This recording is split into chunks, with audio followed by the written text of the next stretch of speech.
Hello friend, M S horror story YouTube channel में आपका स्वागत है। मैं आज पिंपल के पेड़ के नीचे आत्मा का तीसरा भाग सुनाने जा रहा हूँ, तो गौर से सुनिए। बहुत ही डरावनी कहानी है। गौरी की आत्मा को मुक्ति मिलने के महीने बीत चुके थे। गांव में फिर से शांति लौट गई थी, लेकिन एक रात रवि को अजीब सपना आया। सपने में उससे देखा कि पीपल के पेड़ के नीचे कोई पुराना दरवाज़ा खुल रहा है। दरवाजे के अंदर से एक आवाज़ आई, रहस्य अभी ख़त्म नहीं हुआ। सुबह रवि घबरा उठा। उसने ये बात मोहन और सुरेश को बताई। तीनों ने फैसला किया कि वे एक बार फिर से पेड़ के पास जाएंगे।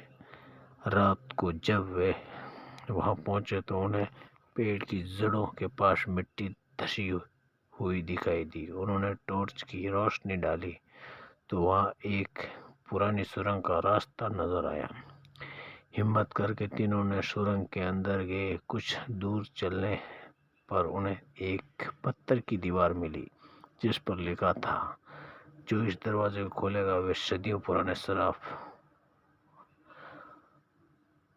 को जगा देगा। इतना पढ़ते ही सुरंग में तेज आवाज आने लगी। दीवार अपने आप हिलने लगी। अंधेरा में दो लाल आंखें चमकी। रवि, मोहन और सुरेश डर से जम गए। आखिर उसे सुरंग में कौन छिपा था और वह श्राप क्या था? सुरेश ने अंधेरे में चमकती हुई लाल आंखों को देखकर रवि, मोहन और सुरेश के पैरों तले जमीन खिसक गई। तीनों धीरे धीरे पीछे हटने लगे, लेकिन तभी एक भारी आवाज गूंजी, कौन है जो रवि मेरी नींद में खलल डाल रहा है? अचानक दीवार टूट गई और उसके पीछे से एक विशाल काला साया बाहर निकला। उसके हाथ में एक पुराना लोहे का डंडा था और उसकी आंखों आग की तरह लाल चमक रही थी। रवि ने हिम्मत जुटाई और पूछा, तुम कौन हो? साया गर्जा, मैं इस सुरंग का रक्षक हूँ। सदियों पहले इस जगह एक शक्तिशाली तांत्रिक ने एक खजाना छिपाया था। उसके साथ एक भयानक श्राप भी बंद कर दिया गया था। तभी सुरेश की टॉर्च की रोशनी एक पुराने संदूक पर पड़ी। संदूक पर अजीब चिन्ह बना हुआ था। जैसे कि मोहन ने उसे छूने की कोशिश की, पूरी सुरंग कांपने लगी। रक्षक जोर से चिल्लाया, रुको, अगर ये संदूक खुल गया तो श्राप फिर से जाग जाएगा। लेकिन देर हो चुकी थी। संदूक का ढक्कन अपने आप खुलने लगा और उसमें से काला धुआं निकला और धुएं के बीच एक डरावनी चेहरा दिखाई दिया और उसकी हंसी पूरी सुरंग में गूंज उठी। अब रवि और उसके दोस्त के सामने सबसे बड़ा खतरा था। क्या वे श्राप रोक पाएंगे? जैसे कि संदूक खुला, उसमें से निकला काला धुआं पूरे सुरंग में फैल गया। रवि, मोहन और सुरेश घबराए, डर के मारे कांपने लगे। धुएं के बीच एक भयानक आकृति प्रकट हुई। उसकी आंखें अंगारों की तरह जल रही थी।